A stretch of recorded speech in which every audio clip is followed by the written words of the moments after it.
Thank you all very much for coming here today. It's an honor to have Stephen L. Carter with us as our distinguished speaker this afternoon.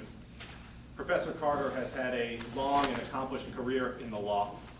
He's the William Nelson Cromwell Professor of Law at Yale Law School, where he has taught for 30 years. Professor Carter graduated from Stanford University and Yale Law School. He clerked at the D.C. Circuit Court of Appeals for Judge Spotswood Robinson III and at the U.S. Supreme Court for Justice Thurgood Marshall.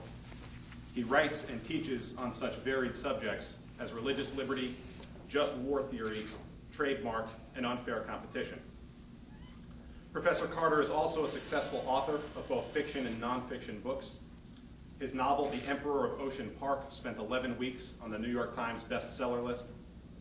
He also writes a column for Bloomberg, is a regular contributor to Newsweek magazine, and in his spare time blogs about pro football for the Washington Post.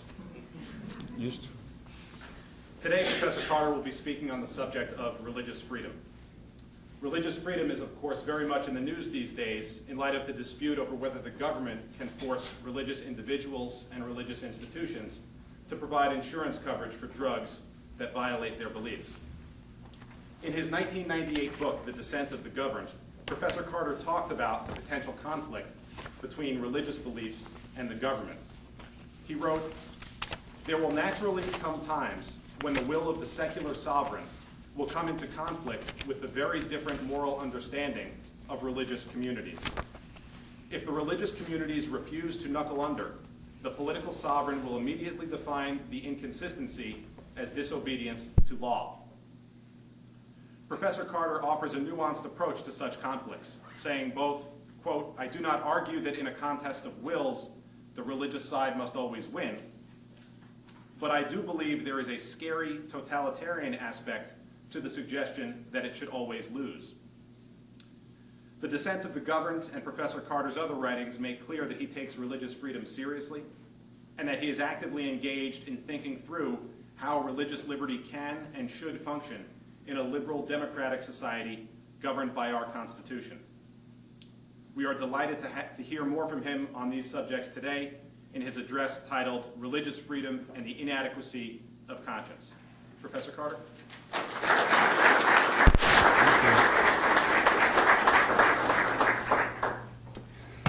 Well, I appreciate that very kind introduction, and I appreciate the invitation to be here. I want to thank you all for coming as well.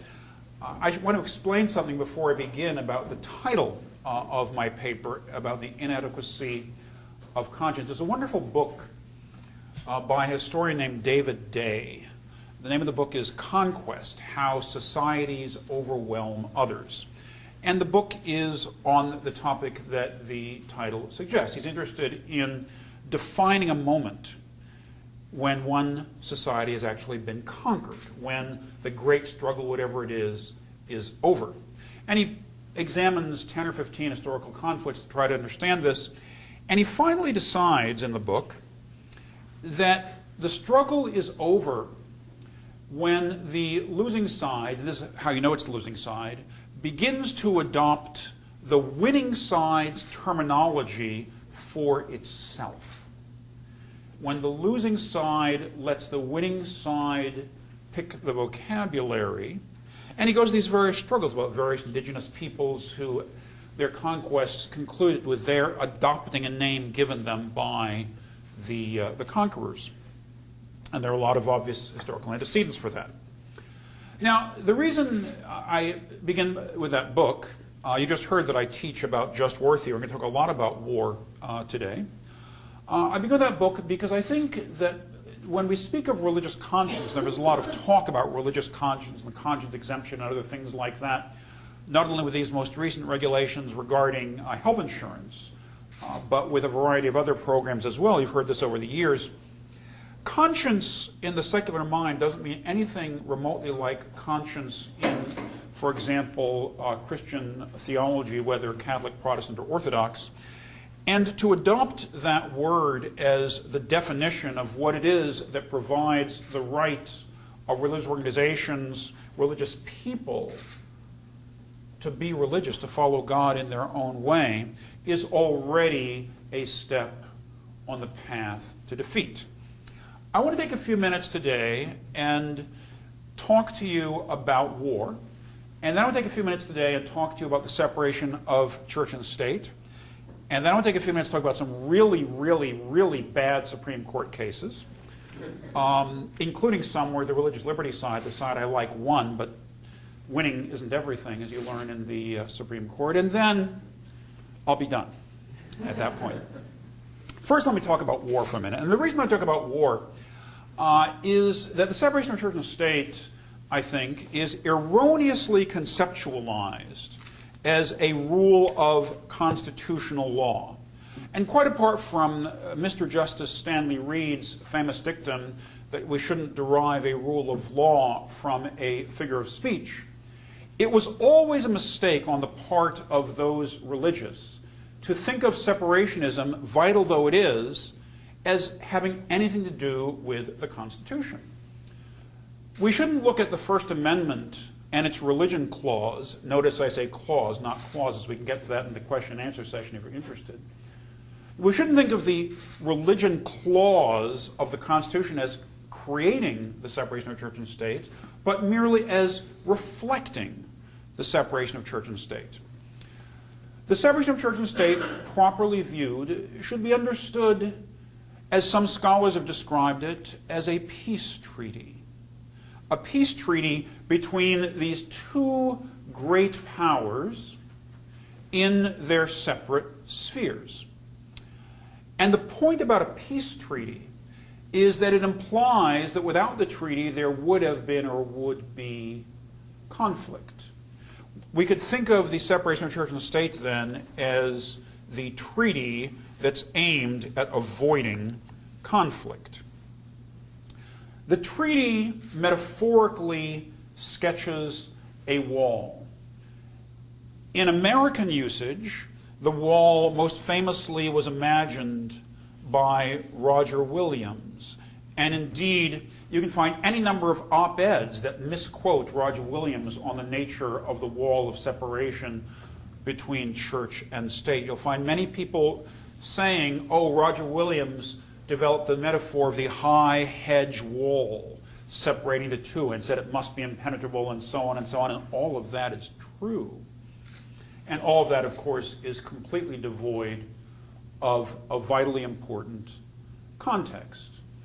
When Williams imagined that wall, his point was that the wall was necessary to keep the church safe, not to keep the state safe. He had the metaphor of the garden in the wilderness, and the garden, the place of the people of faith, had to be protected against the incursions of the wilderness. He was writing against what was happening in Massachusetts Bay in the 17th century when he felt that the church had broken down the wall and therefore the influences of the wilderness were all coming and gumming up the works in the garden. He wanted to build a beautiful place where that wouldn't happen and where the people of the garden would be safely guarded by this wall. And the reason I begin with that metaphor is because it's important to understand that the metaphor, even in American usage, without going back into theology in Europe, even in American usage, is much older than the Constitution.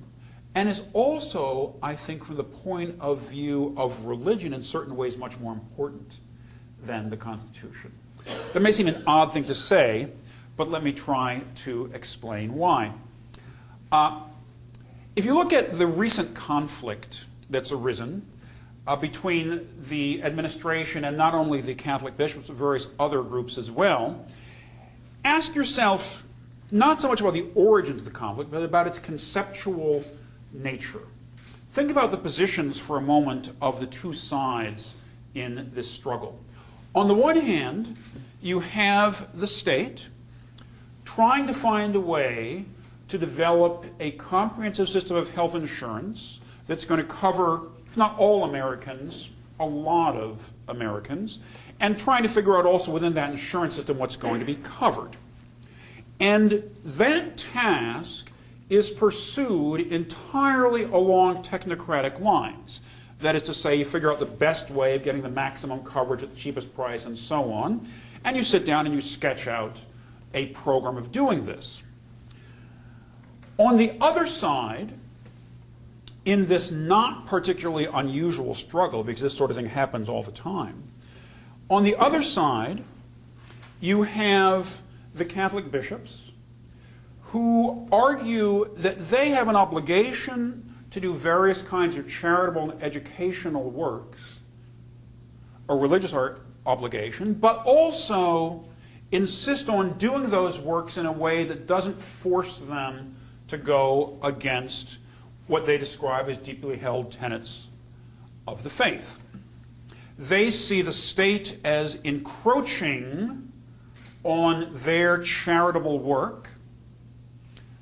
The state sees them as resisting its comprehensive effort to provide health insurance.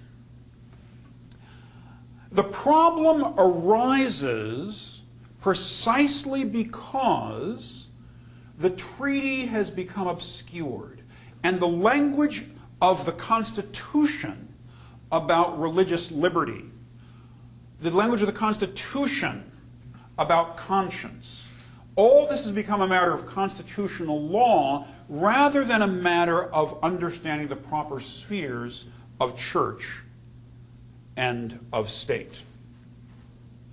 The way to look at the problem is this. The wall sits there dividing church and state, and invariably there'll be moments when one side or the other will come across the line into what the other thinks is the proper sphere. In this battle, each side would accuse the other of violating the separation of church and state. Each side thinks it's in the right and the other is getting outside of its sphere.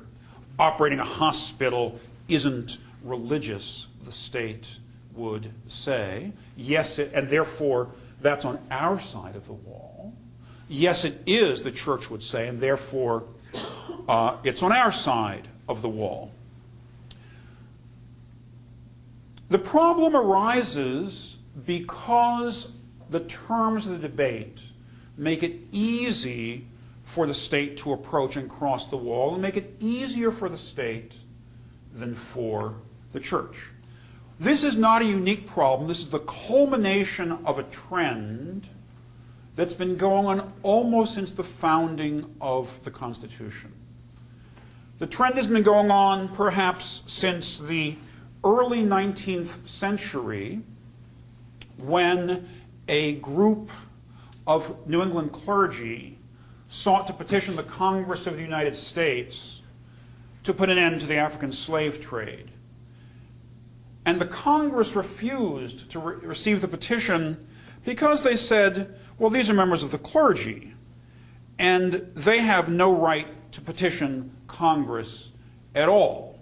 That's outside their sphere. They should stick to saving souls and let us stick to the social arrangements of the country.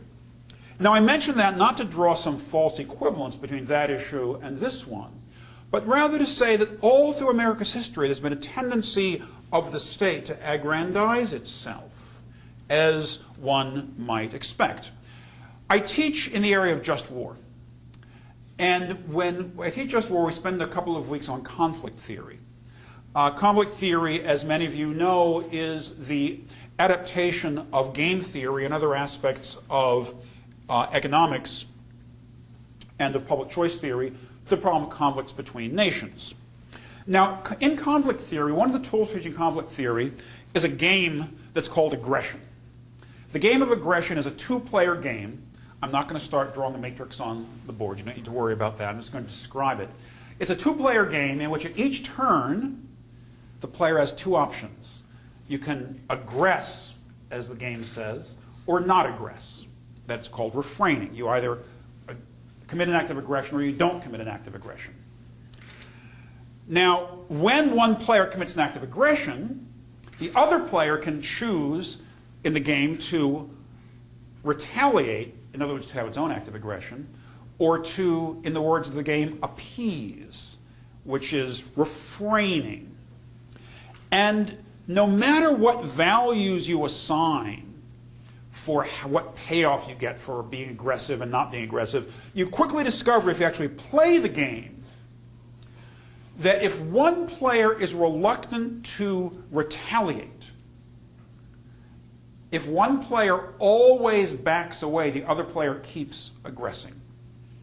It's not a matter of bias or hatred or being power hungry. It seems to be natural to us. If one player backs away, the other one keeps on coming. So it turns out that even when the optimal strategy in the game is for both players to refrain, if that's when there's the highest return for both players, that if there's one player who knows the other player is going to refrain and not retaliate, that player keeps on aggressing. And it's quite striking to look at the history of separation of church and state through that lens.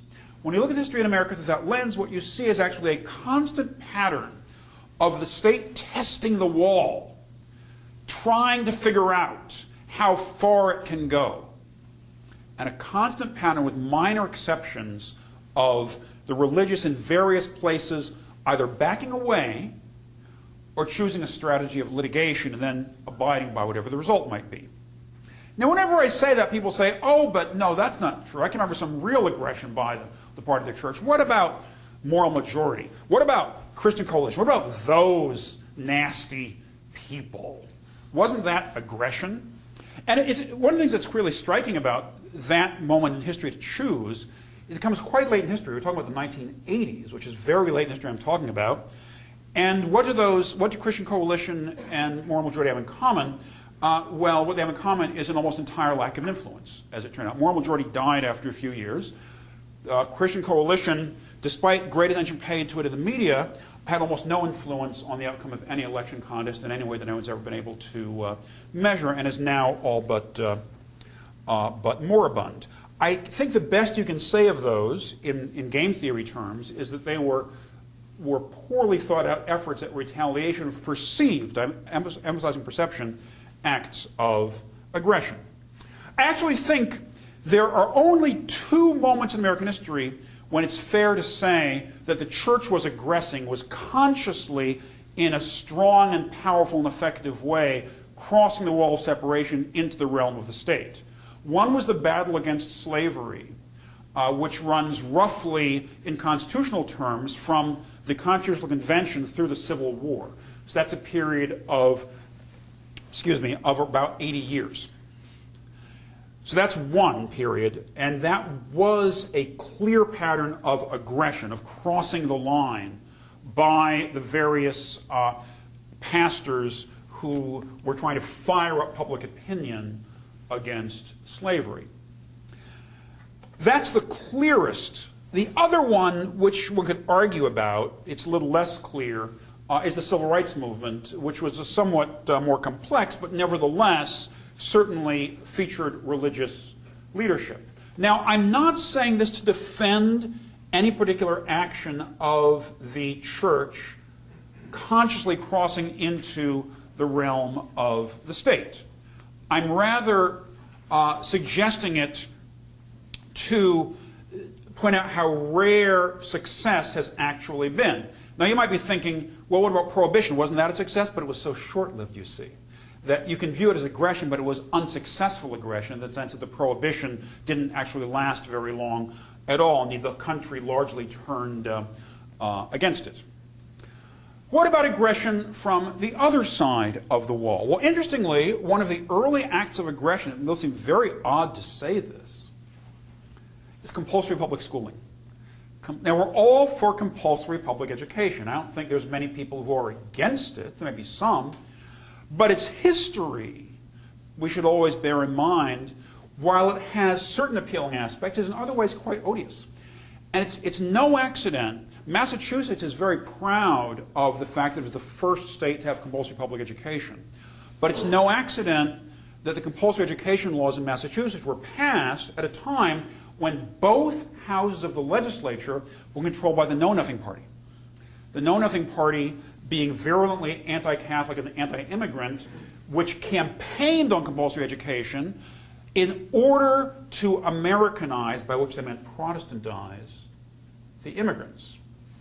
That campaign, an enormously successful one, which later was a pattern for other campaigns in the second half of the 19th century, is, from the point of view of the religious, an act of aggression precisely because it interferes with the ability, and again, let's look in 19th century terms, of the ability of a church, and it was particularly aimed at Catholicism, to try to project itself into the future, which is crucial, obviously, for the survival of religious belief, that is through children. And if you ever pick up, say, a McGuffey's Reader, that was, of course, one of the very popular tools for teaching reading, and it's important to remember as a footnote that the early compulsory public schools taught only reading, not writing. The theory was you need to be able to read, but the stuff is already written. All you have to do is be able to read it. You don't have to be able to contribute anything to it. And what did they read? Well, they read the Protestant Bible a lot, and then they read these various inspirational texts. And what's interesting in the inspirational texts, pretty much from the early 19th century to the middle of the 20th century, is how deeply Protestant they were. So the McGuffey's Reader from the late 19th and early 20th centuries, very widely used. If you pick one up, I'm sure you can get one in the library or online, you find these pictures of like the big white Protestant church steeple. And so the kids will be reading, "It's Sunday. What do we do on Sundays? We go to church with Pastor so-and-so." You see, it was never Father so-and-so, it's always Pastor so-and-so, it's only on Sunday. Now, this is not an argument against public schooling at all, which I believe in. I'm a public school kid myself. This has nothing to do with what you think of public schools. I'm talking about the history. And that what you find in the history is the constant aggressing and backing away, aggressing and backing away. Aggressing is natural to us. I want to emphasize again, one doesn't have to be a monster to do it. It's natural to us when we can predict the other side is going to back away. Now, the strategy that has been chosen in recent decades by the religious in order to try to get around this problem of the shrinking space of liberty is litigation. That is, the strategy is to take what was once a view of a different society almost and reduce it to the size of everything else. One tiny phrase inside the Constitution. And the trouble is that when you do that, you're stuck with the Constitution and what the courts say about it. Let me give you one example. There's a case, it's probably not taught much anymore, it's been superseded by other cases, but it's an important one in history, the Kedroff case from the 1950s. The Kedroff case involved a dispute over who would be running an Orthodox cathedral in New York. And the New York's legislature intervened actually in this dispute by passing laws because it was a dispute between Americans and foreigners about who was in charge. And New York wanted to make clear it was Americans, not foreigners. So there's a dispute between Americans and foreigners. The New York state law said about who got to run the church, the Americans would win. This goes to the Supreme Court. The Supreme Court strikes down the statute, and this is often seen as the forerunner of the so-called ministerial exception. And in striking down the statute, the court says something very interesting. The court begins with very broad and flowery language about the purpose of the wall of separation of church and state.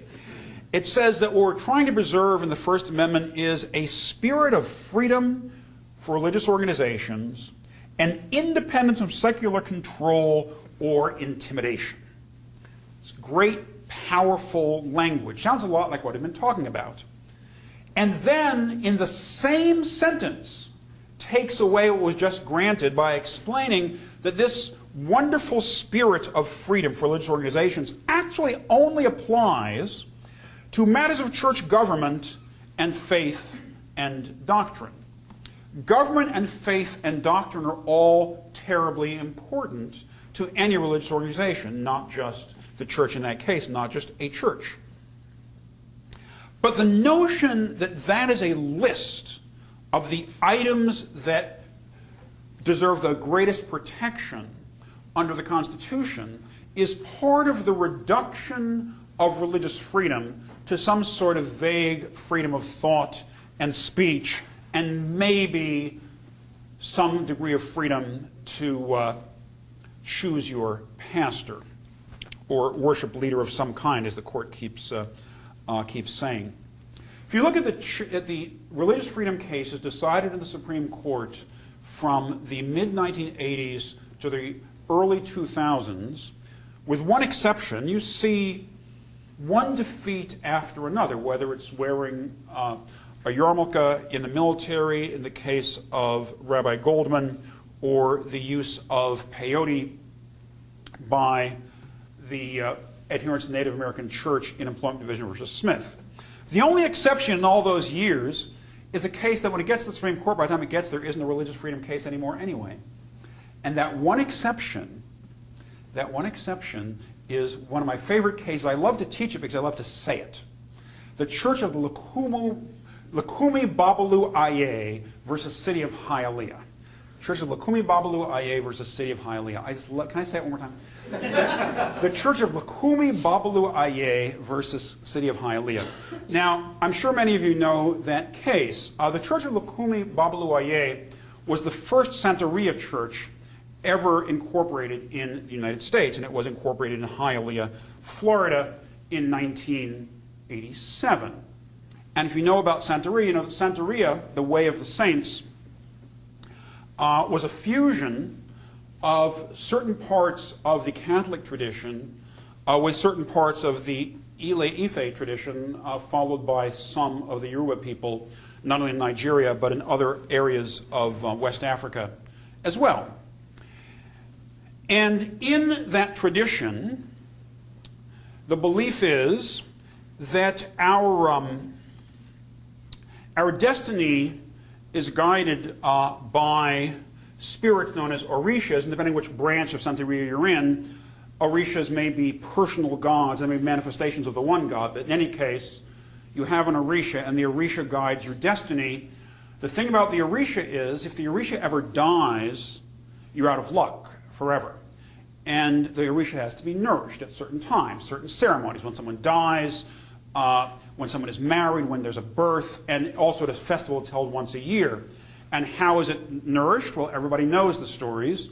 The orisha is nourished with the blood of a freshly killed animal. And there are various animals that are used for this, very heavily chickens, but other animals can be used as well.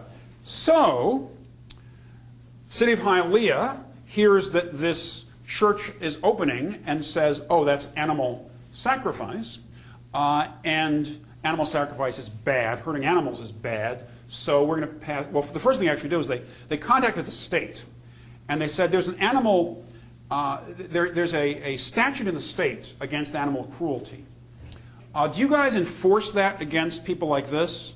Well, no, we don't. Could you enforce it?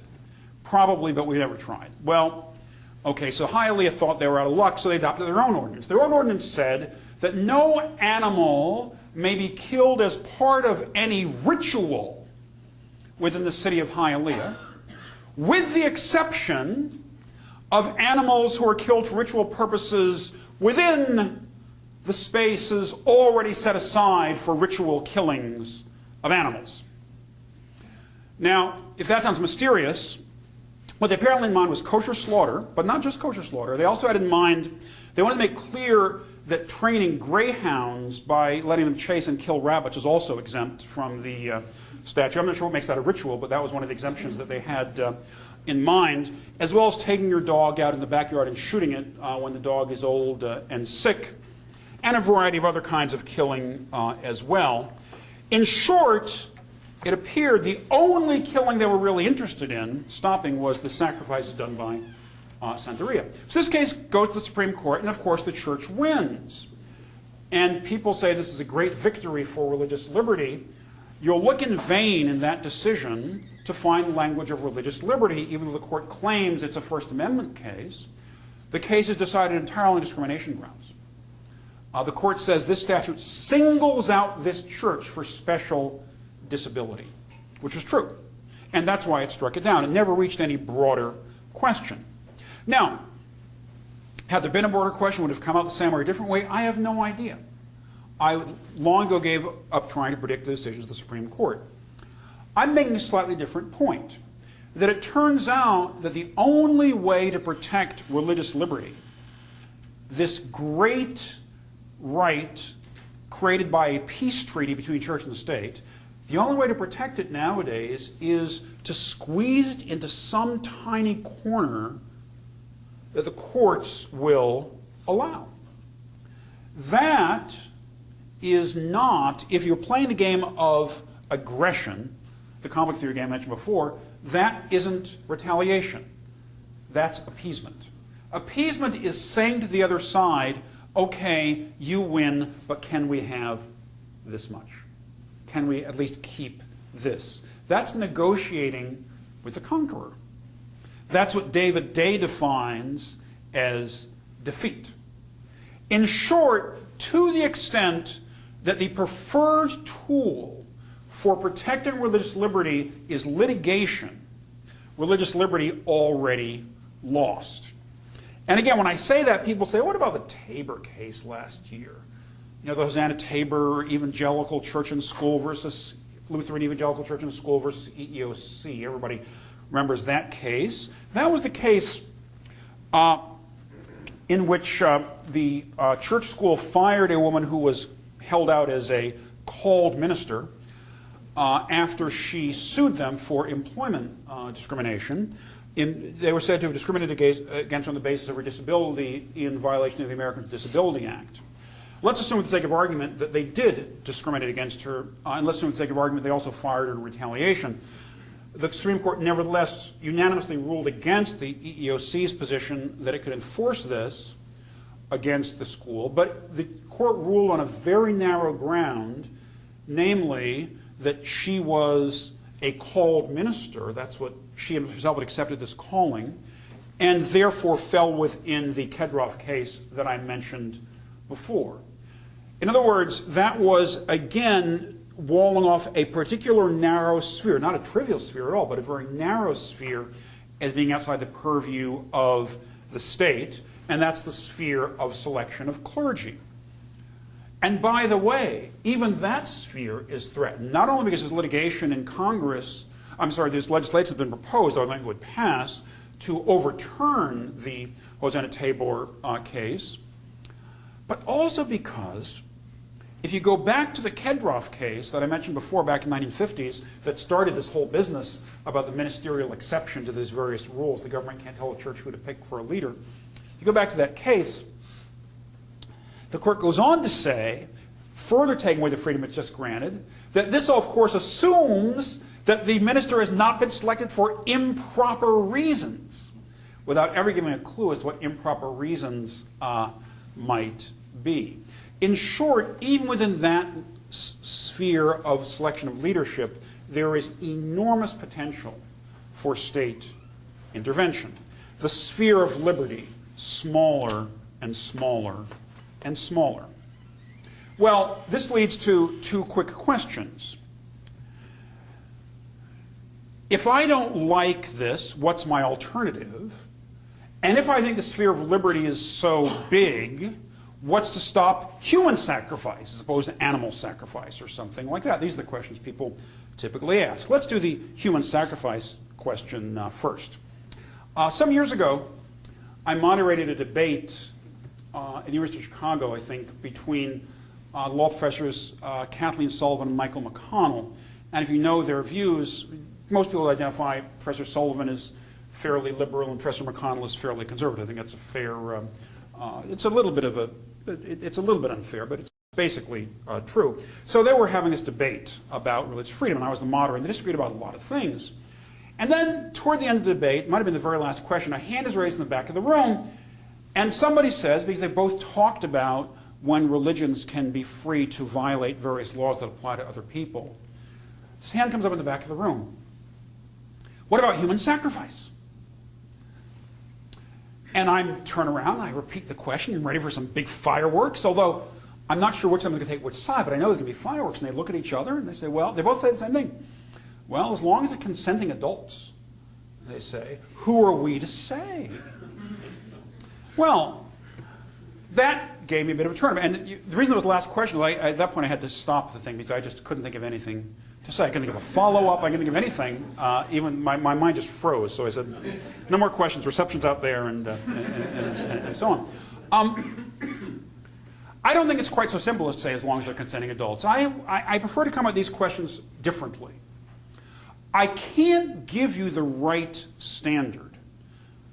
What I want to give you, because to give you the right standard is to concede the constitutional question is the crucial one. Now, if you know my work in this area, I've written a lot about the constitutional question, much of which I wish I hadn't written, but it's all out there for you to laugh at if that's your pleasure.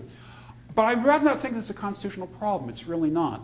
It's a problem with both sides staying on the opposite side of the wall. The real answer in this dispute between the Obama administration and the bishops and certain others is that we should never have gotten there, that the separation works best if it's never tested. It can't possibly, the treaty, important though it is, and I myself would argue, that I don't have time to argue it here, that religion is first among the rights in the Constitution for a reason, but as important as the treaty is, it can't work if it's constantly tested.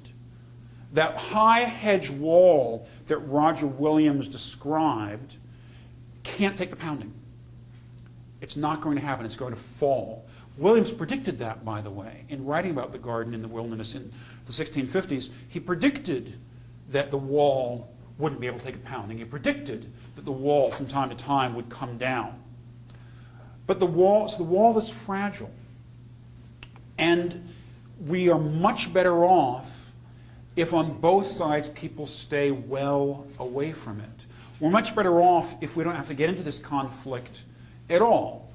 But sometimes we will. And frankly, I think if someone's killing people with their consent or not, I think it's reasonable to say, what's going on over there in the garden, guys? The fact that it's consenting adults isn't enough reason to say, well, it's the garden, so it's fine.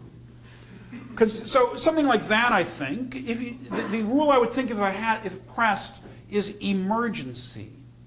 If there's an emergency, then the state can come over the wall. Just as if there's an emergency on the other side, like slavery, then the church can come over the wall. Now, why emergency? Why not something like compelling state interest from constitutional law?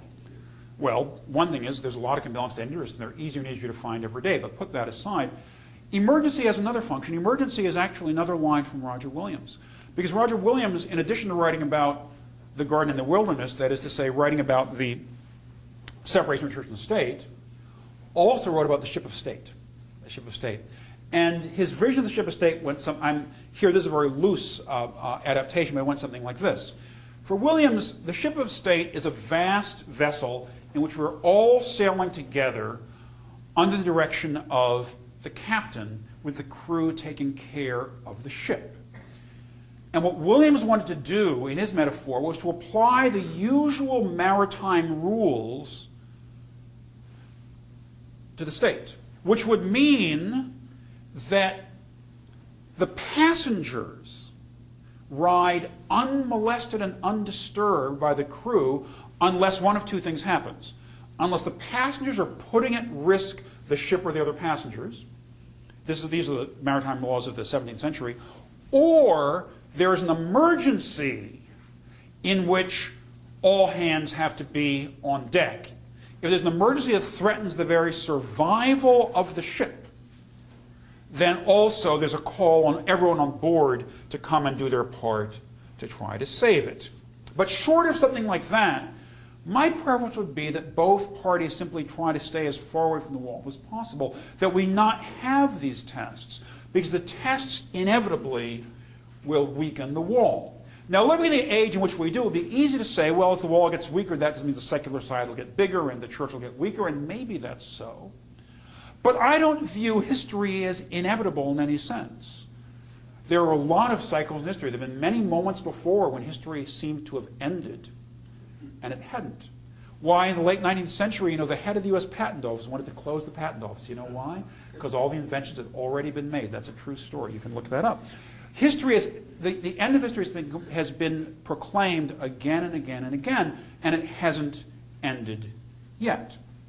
These things are cyclical. There's no reason to think that any particular church, any particular religion, something we haven't even imagined yet, might sweep the nation and knock down the wall's enthusiasm to bring converts into the fold. The risk, in other words, runs either way.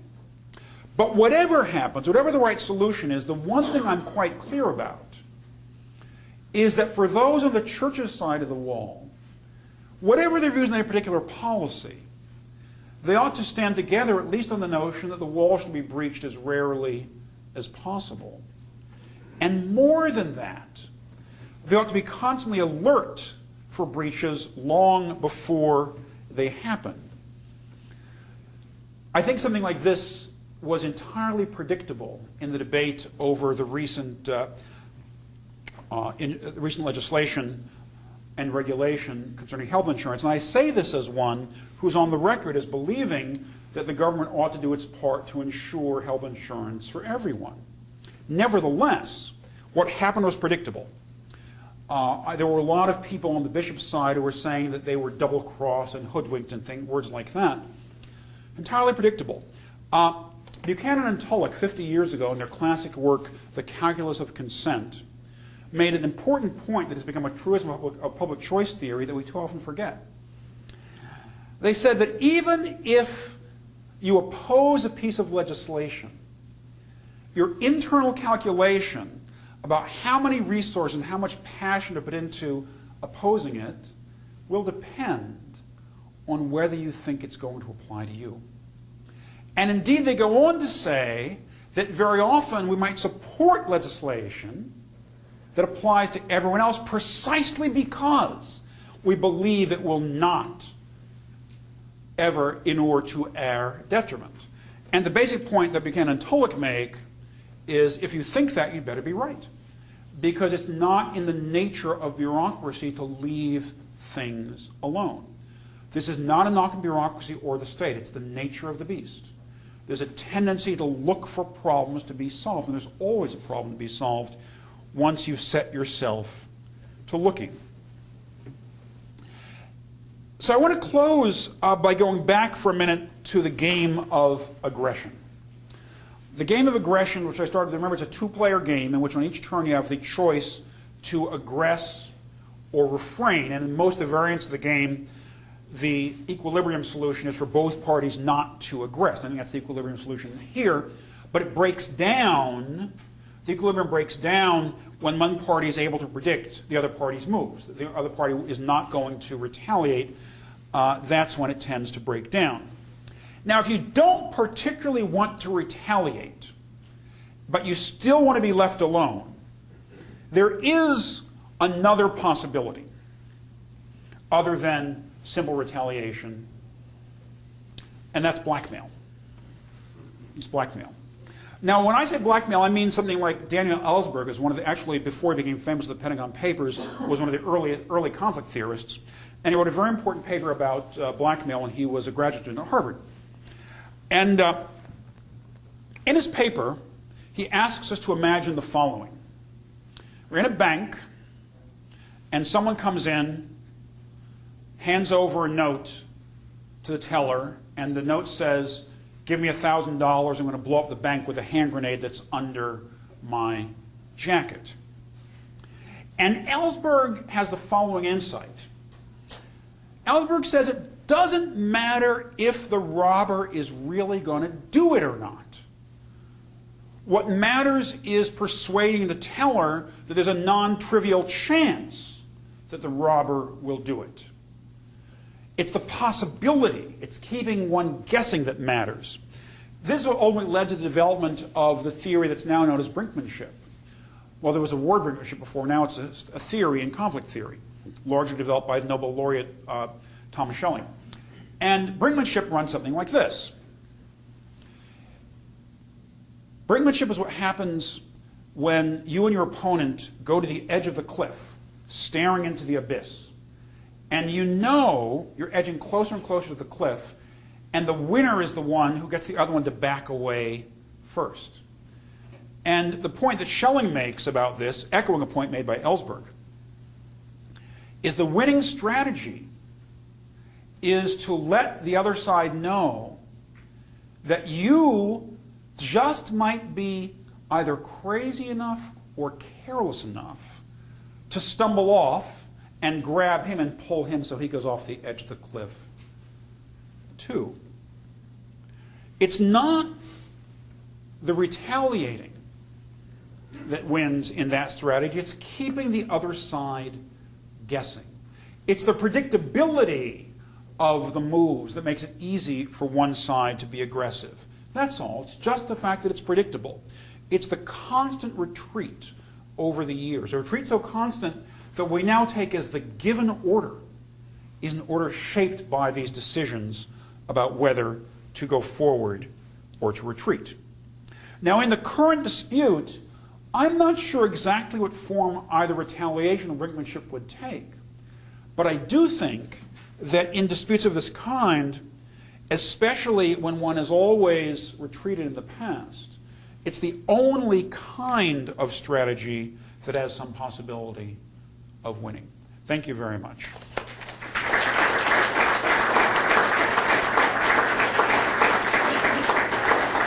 Now, since I could tell from the looks on your faces that only about 2 people in the room actually agreed with what I said, I assume there's some questions or even polite brickbats. I hope they're polite, as the case may be. Yes, you in the sweater. Thanks. Thank you very much for your thoughts today, Professor. I appreciate it. My question is in kind of 2 parts, because it seems that in your presentation of some of the relevant religious liberty cases, that they were more or less relatively linear going into the 90s in terms of how they approached challenges on religious grounds to laws of general applicability. But I'm wondering what you think of the view that the Smith case, for example, was actually a break from more successful attempts by religious liberty challengers to get such exemptions. And then related to that, when you look at the facts of those types of cases, solicitation, Amish school going, getting exemption from compulsory education, things like that, it seems to suggest to me that when you have a local government that has a police power that is, if nothing else, expansive, and a federal government that continues to grow, that the emergency approach of staying on each side of the line may not be very successful with religious decisions constantly permeate our daily choices. On the 2 parts of it, first, the Smith case, which I mentioned, which was in 1990, was that a departure? It's true the Smith case was described as a departure. I think I described it that way in something I wrote myself, and it led to the passage of the Religious Freedom Restoration Act in 1993, which, 1994, I guess, which the Supreme Court, of course, duly struck down. But was Smith a departure? Well, there had already been some cases in the 1980s. Goldman versus Weinberger, for example, was 1987, the case I mentioned. And there were some other cases in the 1980s as well. The Ling case, which involved effort by the Forest Service to build a road through lands that were sacred to 3 Indian tribes who said that their religions would cease to exist if the road was built, and the Supreme Court said, well, that's fine with us, it's not a big deal. That's basically, you can read the opinion, that's basically what it says. It says, it's not our problem, it's basically what the opinion says. So there have been other cases before that. It's true the high watermark of religious freedom, if there is one in the Supreme Court, is indeed the case about the old order Amish being able to take the kids out of school after 8th grade. But that case, Wisconsin versus Yoder, is sui generis. That is, there's nothing else like it in the Supreme Court's record, either before or after. There's no other religious group has been able to win on an identical argument, nor did anyone want any freedom like that previously. It's hard to figure out exactly what led to that victory. It's a puzzle to church-state scholars because it's such an outlier. It's as though what you have is the line of cases, and this actually goes back to the middle of the 19th century, running like this, and then there's that one, and then it continues down like this. That's what you have. The other case you're probably thinking about, there's a whole line of cases in the Supreme Court involving unemployment compensation and whether dismissing an employee because of a religious conflict that makes him or her unable to work, whether that is for cause, which I mean you can't get unemployment compensation. And the Supreme Court says, as a matter of constitutional law, that it's not for cause. And I admit, even as someone believes in religious liberty, I find that I'm happy with the result, but I can't make any sense of the argument. It's not, the cases are impenetrable, to say the least, and not easily applied. There's no clear rule for lower courts to follow. And lower courts' unemployment compensation cases, although the religious claimant wins a lot, have it all over the map.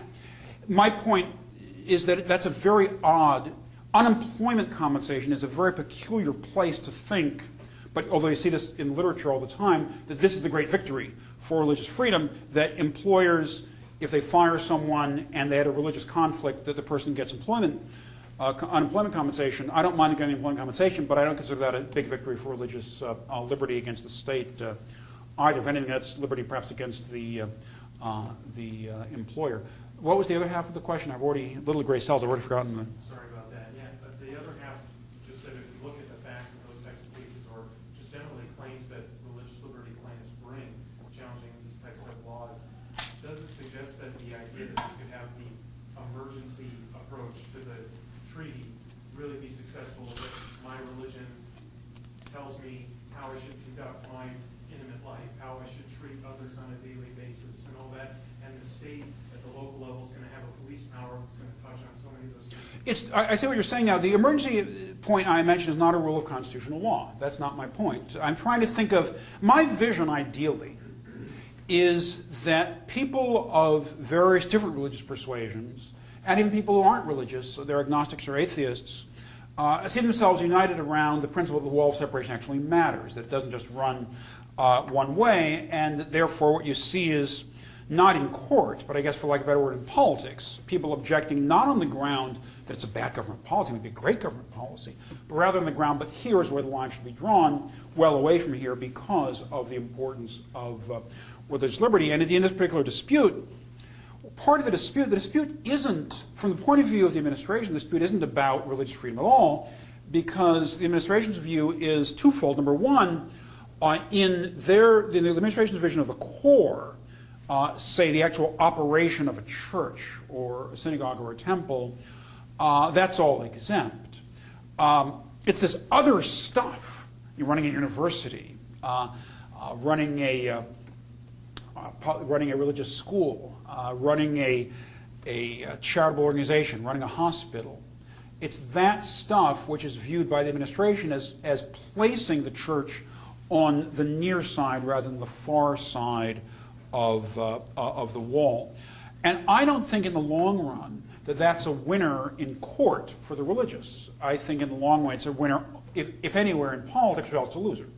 Or else the church just loses this time around. And I'm not talking about this case. I mean in the general trend about running these other operations that are viewed by people who are not co-religionists as not being at the core. I wouldn't mind if that were a winning position in court. I just don't think it's going to be a winning position in court. Other questions? That's it? Yes. And then I'll get yours. Yes. I'm having a little trouble figuring out a structural matter how this is going to work. If you're worried that continual attacks on the wall are not really the best way to maintain this, in law, that's pretty much how walls work, right? It is the French cases where you're defining the boundaries and the extent of freedom and the role of the state. You're suggesting that constant practice kind of undermines the quality of the separation in a way. It's better for each to stay more within their sphere. So how do they do that? I mean, to operationalize that, is that like that the church shouldn't, that people shouldn't be considering religious factors and evaluating a candidate? On the state side, you feel like this, like the healthcare debate, like Congress should be more sensitive to the implications for religious practice and refraining from including provisions that might discover. Other than litigation, forcing the other side to come in, how do you keep them covered? Well, let me back off, answer a question that's in a way prior to your question, or maybe it's the question I wish you'd asked instead. I guess the easier question I wish you'd asked instead. I've written a lot over the years about accommodation of religion, about the rights of religious people for religious reasons to be exempted from laws that apply to other people. It's been a big subject of my work for a very long time. And when I look back on that work, part of what's dissatisfying to me about it, part of what leads to, I guess, what some would call the more radical position that I'm suggesting here, or the more modest position, depending on your point of view, is it hasn't worked. That is, the strategy of seeking accommodation either through legislation or through litigation has largely failed. And if you seek accommodation through legislation, you become simply another interest group. There's nothing special about the church. It's how many divisions, or in this case, how many votes do you have. When you seek it through litigation, it turns out that you lose. And in particular, it's interesting, in particular, non-Christian traditions lose. In fact, no non-Christian petitioner has won in the Supreme Court in history an exemption from a law that applied to everyone else. Again, Church of Lukumi Babalue, I had to say it again, is different because that law didn't apply to everybody else, it only applied to the church. But no one who's not a Christian has ever won such a case in the Supreme Court, and precious few Christians have won those cases. So the litigation strategy doesn't seem, in the end, to protect very much religious liberty. It's like a constant battering against the wall and being shoved away, in a sense, or trying to, maybe I mean battering from the other side. That is, you're trying to hold up the wall and saying to the courts, help me get my elbow up against this, and the court says, no, we're going to step out of the way and let the wall come tumbling down. So in that sense, I would prefer politics. Now, there is a literature out there that says that you can only get accommodations through litigation, not through legislation, that it's unconstitutional for the legislature to grant exemptions to religious groups because that favors religion over non-religion. And without going into a lot of detail, I think that's wrong. I think that is historically doesn't match what we've done or the spirit of the Constitution, and completely misconstrues the Establishment Clause. Well, I don't believe there's an Establishment Clause. That's an issue for another day. Right. Now, so back to your point. So the trouble is this.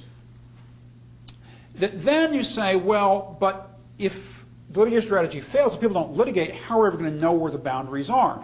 And the answer is we may not know. And I guess what I'm suggesting is this may be a place where keeping the boundary fuzzy might actually be better than making it clear. You're right that what lawyers do is they press to make boundaries as clear and sharp as possible. And the most charitable way of looking at that is because how else can we advise clients what to do unless we know what the rules are clearly? However, I'm not persuaded that putting religious liberty in the hands of the lawyers has in the end actually been a very effective strategy for protecting religious liberty. I think it's actually had largely the opposite effect. In efforts to define where the wall lies, end up being, your word, operationalized in a way that presses the realm of religious liberty to an ever smaller place. And again, this is not an argument against big government as such. It's true big government is more likely to stray over the wall than smaller government, but smaller government could stray too. It's not an argument against big government. It's merely an argument that in the many things we take into account when we're deciding what we like and don't like, what we don't want government to do, a quite important thing to take into account is what effect this has on religious liberty, broadly conceived rather than narrowly conceived, in the sense of a case like Tabor or Kedro, where we're being told, Kedroff, where we're being told you can choose your own minister as long as it's not for improper reasons. You were very patient. So can you speak a little louder, please? I apologize. You explained very clearly why you thought that it was incorrect for everyone to be, I guess, going up the wall all the time, and how that pushes religious liberty into a corner. But then you also said that your preference was that religious liberty and state interests stay very far away. And I guess I was wondering how, similarly to how that would work with things like hospitals and schools, and how religious liberty would be able to operate in things that states also have an interest in regulating. Okay, I understand what you're saying, but I don't think I agree with the premise of the question. That is to say, although I now understand the question, a hospital is not inherently on one side of the wall or other. We tend to think about it as being on the state side of the wall, but that's a reflex. There's no particular reason one has to conceptualize a hospital that way. There were religious hospitals historically before there were any other kinds of hospitals in terms of places to treat large numbers of people. So there's no reason conceptually that a hospital has to be conceived as being on something the state has an interest in. The state may have an interest because there are emergencies that arise. People get sick. People die. I do consider these emergency conditions. So it's not as though the state would have no interest at all in regulating, to some extent, in your example, a hospital that's operated by a religious organization. But the regulating in an emergency to keep emergencies from arising is different from deciding that the hospital therefore lies entirely on one side of the wall or the other. But since you raised the question, let me add one thing. I know we've got to stop in a minute, but let me add one thing. There's a risk to operating a hospital, and your question, I think quite correctly points it out. I gave a talk some years ago, I published it somewhere, I don't remember, called something like The Nature of the Religious University, something like that. And the notion was that a religious university sits right on the wall. It is partly in the garden and partly in the wilderness, and has an obligation to both. And that balancing is extremely difficult.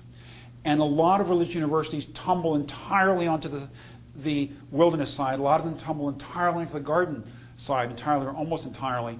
Ideally, one keeps the balance. And the balance is important because it's in that balance, it's those who straddle the wall, who in an ideal world in which we actually tried to listen to and reason with each other, would be the great translators, you see, translating each side's arguments for the other. One of the things that's so valuable at a place like Catholic University is precisely that ability to straddle, as long as one doesn't fall. So what you're saying is, well, maybe a hospital can't straddle.